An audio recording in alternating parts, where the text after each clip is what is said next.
그러므로 브살렐과 오홀리압과 기술 있는 모든 사람 곧 주님께서 지혜와 총명을 주셔서 성소의 제사에 필요한 모든 것을 만들 줄 아는 사람들은 모든 것을 주님께서 명하신 그대로 만들어야 합니다. 모세는 브살렐과 오홀리압과 주님께서 그 마음에 지혜를 더하여 주신 기술 있는 모든 사람 곧 타고난 재주가 있어서 기꺼이 그 일을 하고자 하는 모든 사람을 불러 모았다. 그들은 이스라엘 자손이 성소의 제사에 필요한 것을 만드는데 쓰라고 가져온 모든 예물을 모세에게서 받았다. 그런 다음에도 사람들은 아침마다 계속 자원하여 예물을 가져왔다. 그래서 성소에서 일을 하는 기술 있는 모든 사람이 하던 일을 멈추고 모세에게로 와서 이르기를 백성들이 주님께서 명하신 일을 하는 데에 쓰고도 남을 만큼 많은 것을 가져오고 있습니다 하였다. 그래서 모세는 진중의 명령을 내려서 남자는 여자든 성소에서 쓸 물품을 더는 헌납하지 말라고 알리니 백성들이 더 이상 바치지 않았다. 그러나 물품은 그 모든 일을 하기에 넉넉할 뿐 아니라 오히려 남을 만큼 있었다. 일을 하는 사람들 가운데 기술이 있는 사람은 모두 열폭천으로 성막을 만들었다. 그 천은 가늘게 꼰 모시실과 청색실과 자수색실과 홍색실로 그룹을 정교하게 수를 놓아서 짠 것이다. 폭의 길이는 28자씩이요 너비는 넉자로 폭마다 그 치수가 모두 같았다. 먼저 5폭을 옆으로 나란히 이어 한 벌을 만들고 또 다른 5폭도 옆으로 나란히 이어서 한 벌을 만들었다. 그런 다음에 나란히 이은 천의 한쪽 가장자리에 청색실로 고를 만들고 나란히 이은 다른 한쪽 가장자리에도 이와 같이 하여 서로 맞물릴 수 있게 하였다. 서로 맞물리는 두 벌 끝 폭 가장자리에 만들 고의 수는 50개씩이다. 이 고들을 서로 맞닿게 하였다. 금 갈고리를 50개 만들어서 이 갈고리로 두 쪽의 천을 서로 이어서 한 성막이 되게 하였다. 그들은 염소털로 짠 천 11폭으로 성막 위에 덮을 천막을 만들었다. 폭의 길이는 30자요 너비는 넉자로 11폭의 치수를 모두 같게 하였다. 5폭을 따로 잇고 나머지 6폭도 따로 이었다. 5폭을 이은 천의 가장자리에 고 50개를 만들고 6폭을 이은 천의 가장자리에도 또 다른 고 50개를 만들었다. 노쇠 갈고리 50개를 만들어서 이 두 쪽을 마주 걸어서 한 천막이 되게 하였다. 이 밖에도 천막 덮개를 2개 더 만들었으니 하나는 붉게 문드린 수량 가죽으로 만들고 그 위에 덮을 또 다른 덮개는 돌고래 가죽으로 만들었다. 그들은 성막을 세울 널빤지를 아카시아 나무로 만들었다. 널빤지는 길이를 10자, 너비를 1자 반으로 하고 널빤지에 2 촉꽂이를 만들어 서로 잇대어 세웠다. 성막의 널빤지를 모두 이와 같이 만들었다. 성막의 남쪽 벽면에 세울 널빤지는 20개를 만들었다.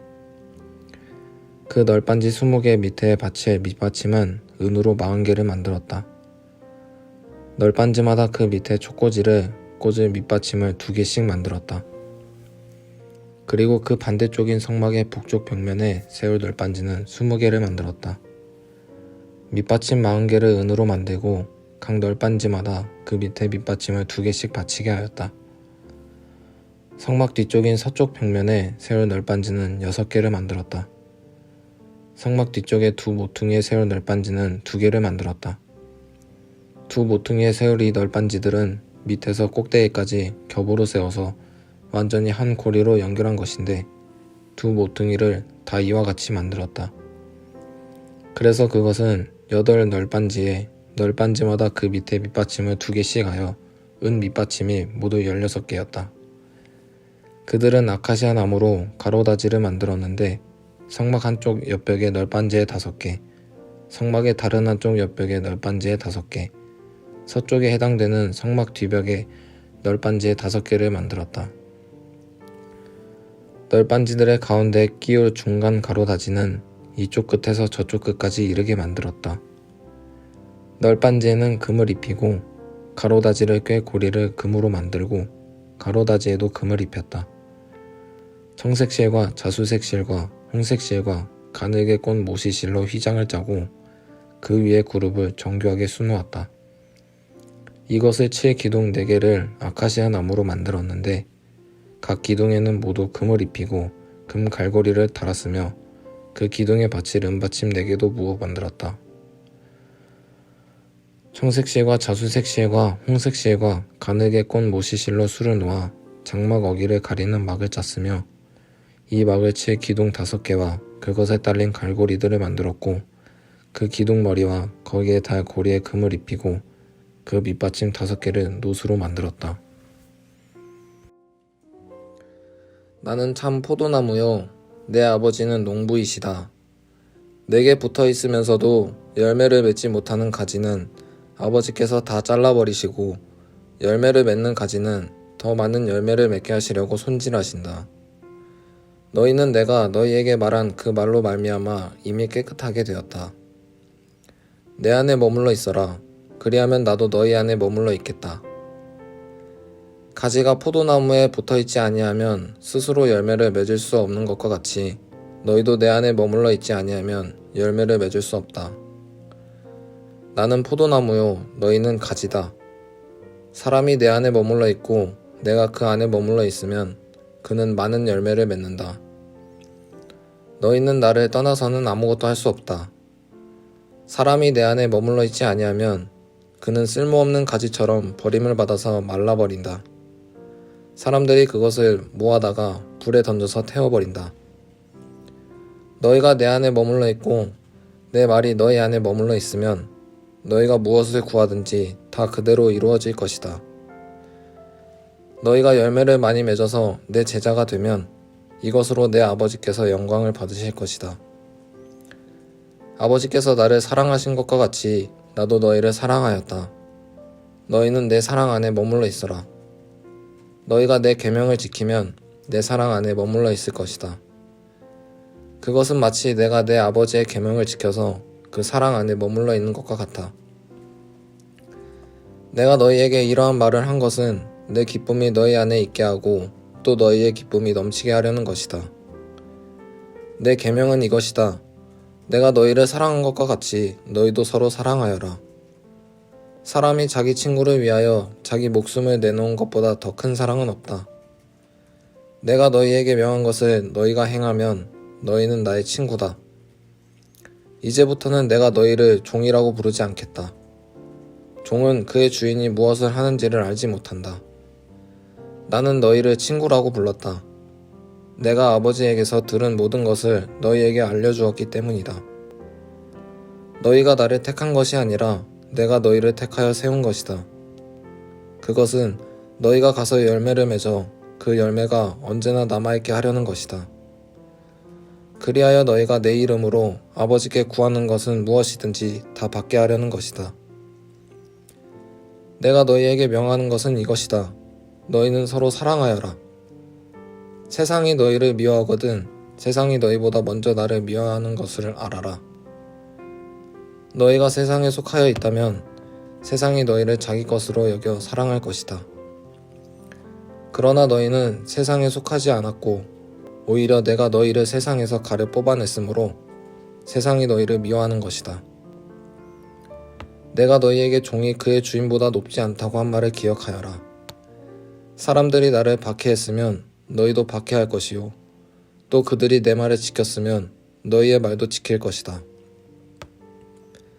그들은 너희가 내 이름을 믿는다고 해서 이런 모든 일을 너희에게 할 것이다. 그것은 그들이 나를 보내신 분을 알지 못하기 때문이다. 내가 와서 그들에게 말해주지 아니하였더라면 그들에게는 죄가 없었을 것이다. 그러나 이제는 그들이 자기 죄를 변명할 길이 없다. 나를 미워하는 사람은 내 아버지까지도 미워한다. 내가 다른 아무도 하지 못한 일을 그들 가운데서 하지 않았더라면 그들에게 죄가 없었을 것이다. 그러나 이제는 그들이 내가 한 일을 보고 나서도 나와 내 아버지를 미워하였다. 그래서 그들의 율법에 그들은 까닭없이 나를 미워하였다고 기록한 말씀이 이루어진 것이다. 내가 아버지께로부터 너희에게 보낼 보혜사 곧 아버지께로부터 오시는 진리의 영이 오시면 그 영이 나를 위하여 증언하실 것이다. 너희도 처음부터 나와 함께 있었으므로 나의 증인이 될 것이다. 훈계받기를 좋아하는 사람은 지식을 사랑하지만 책망받기를 싫어하는 사람은 짐승같이 우둔하다. 선한 사람은 주님으로부터 은총을 받지만 악을 꾀하는 사람은 정죄를 받는다. 사람은 악행으로 터를 굳게 세울 수 없지만 의인의 뿌리는 흔들리지 않는다. 어진 아내는 남편의 면류관이지만 욕을 끼치는 아내는 남편의 뼛속을 썩게 한다. 의인의 생각은 곧지만 악인의 공리는 속임수뿐이다. 악인이 하는 말은 피 흘릴 음모뿐이지만 정직한 사람의 말은 사람을 구하여 낸다. 악인은 쓰러져서 사라지지만 의인의 집은 든든히 서 있다. 사람은 그 지혜대로 칭찬을 받지만 마음이 삐뚤어진 사람은 멸시를 받는다. 업신여김을 받더라도 종을 부리는 사람은 스스로 높은 채 하면서 먹을 빵이 없는 사람보다 낫다. 의인은 집짐승의 생명도 돌보아주지만 악인은 자비를 베푼다고 하여도 잔인하다. 밭을 가는 사람은 먹을 것이 넉넉하지만 헛된 것을 꿈꾸는 사람은 지각이 없다. 악인은 불의한 이익을 탐하지만 의인은 그 뿌리로 말미암아 열매를 맺는다. 악인은 입술을 잘못 놀려 덫에 걸리지만 의인은 재난에서 벗어난다. 사람은 열매 맺는 말을 하여 좋은 것을 넉넉하게 얻으며 자기가 손수 일한 만큼 되돌려 받는다. 어리석은 사람은 자신의 행실만이 옳다고 여기지만 지혜로운 사람은 충고의 귀를 기울인다. 미련한 사람은 쉽게 화를 내지만 슬기로운 사람은 모욕을 참는다.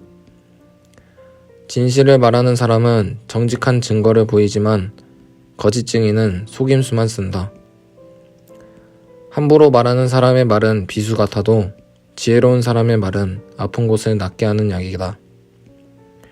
진실한 말은 영원히 남지만 거짓말은 한순간만 통할 뿐이다. 악을 꾀하는 사람의 마음에는 속임수가 들어있지만 평화를 꾀하는 사람에게는 기쁨이 있다. 의인은 아무런 해도 입지 않지만 악인은 재난에 파묻혀 산다. 주님은 거짓말을 하는 입술은 미워하시지만 진실하게 사는 사람은 기뻐하신다. 슬기로운 사람은 지식을 감추어 두어도 미련한 사람의 마음은 어리석음을 전파한다. 부지런한 사람의 손은 남을 다스리지만 게으른 사람은 남의 부림을 받는다. 마음에 근심이 있으면 번민이 일지만 좋은 말 한마디라도 사람을 기쁘게 할 수 있다. 의인은 이웃에게 바른 길을 보여주지만 악인은 이웃을 나쁜 길로 빠져들게 한다. 게으른 사람은 사냥한 것도 불에 구우려 하지 않지만 부지런한 사람은 귀한 재물을 얻는다. 의로운 사람의 길에는 생명이 있지만 미련한 사람의 길은 죽음으로 이끈다. 그러므로 여러분은 사랑을 받는 자녀답게 하나님을 본받는 사람이 되십시오.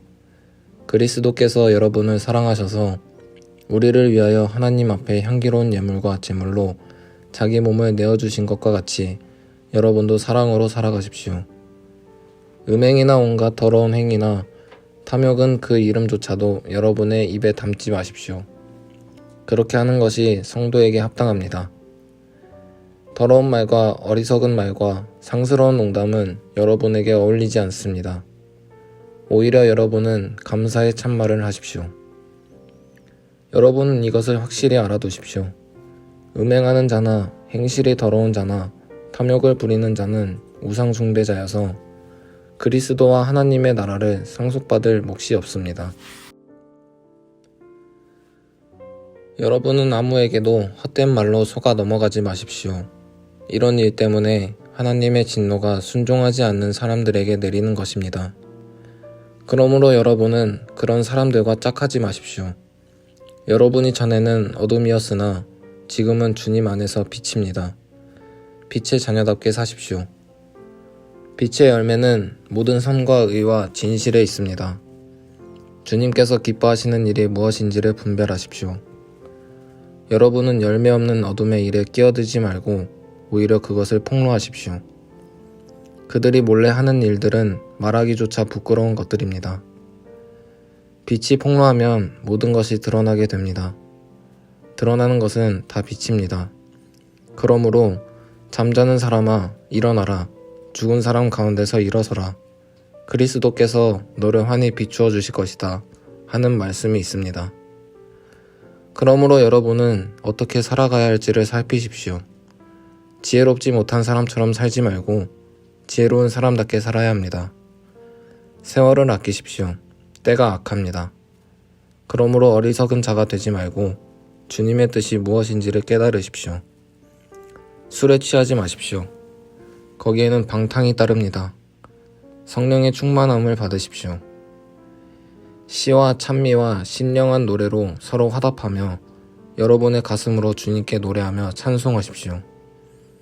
모든 일에 언제나 우리 주 예수 그리스도의 이름으로 하나님 아버지께 감사를 드리십시오. 여러분은 그리스도를 두려워하는 마음으로 서로 순종하십시오. 아내된 이 여러분, 남편에게 하기를 주님께 하듯 하십시오. 그리스도께서 교회의 머리가 되심과 같이 남편은 아내의 머리가 됩니다. 바로 그리스도께서는 몸의 구주이십니다. 교회가 그리스도께 순종하듯이 아내도 모든 일에 남편에게 순종해야 합니다. 남편된 이 여러분, 아내를 사랑하기를 그리스도께서 교회를 사랑하셔서 교회를 위하여 자신을 내주심 같이 하십시오. 그리스도께서 그렇게 하신 것은 교회를 물로 씻고 말씀으로 깨끗하게 하여서 거룩하게 하시려는 것이며 티나 주름이나 또 그와 같은 것들이 없이 아름다운 모습으로 교회를 자기 앞에 내세우시려는 것이며 교회를 거룩하고 흠이 없게 하시려는 것입니다. 이와 같이 남편도 아내를 자기 몸과 같이 사랑해야 합니다. 자기 아내를 사랑하는 것은 곧 자기를 사랑하는 것입니다. 자기 육신을 미워한 사람은 없습니다. 누구나 자기 육신을 먹여 살리고 돌보기를 그리스도께서 교회를 그렇게 하시듯이 합니다. 우리는 그리스도의 몸의 지체입니다. 그러므로 사람이 부모를 떠나 자기 아내와 합하여 그 둘이 한 몸이 되는 것입니다. 이 비밀은 큽니다. 나는 그리스도와 교회를 두고 이 말을 합니다. 그러므로 여러분도 각각 자기 아내를 자기 몸같이 사랑하고 아내도 자기 남편을 존중하십시오.